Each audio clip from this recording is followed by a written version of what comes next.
And another guy that was pretty tough is your old tag team partner, Brian Pillman. Yeah. What was it like training him and being involved in that tag team, which was very popular at the time, Bad Company?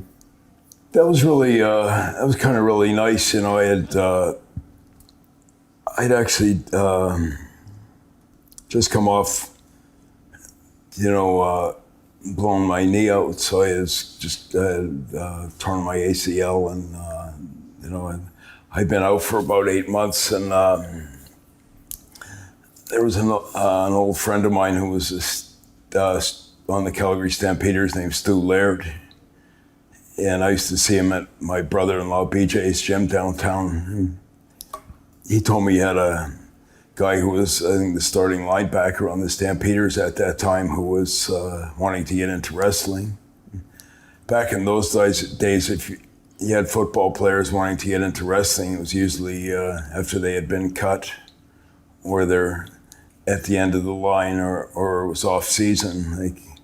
But this is right at, I think, second or third game into the season.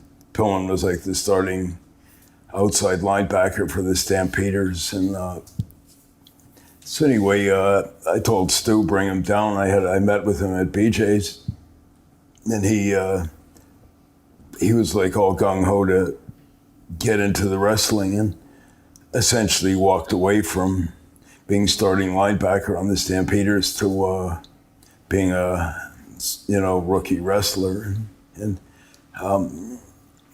he understood the ring psychology pretty good. He was really, kind of big on, he had a bit of personality to him, and he was pretty dedicated. And one of the best things for me at that time is I had some pretty good other young guys that were starting, Owen and Chris Benoit and Jushin Liger and a couple of others. So it was good ambience, and they sort of,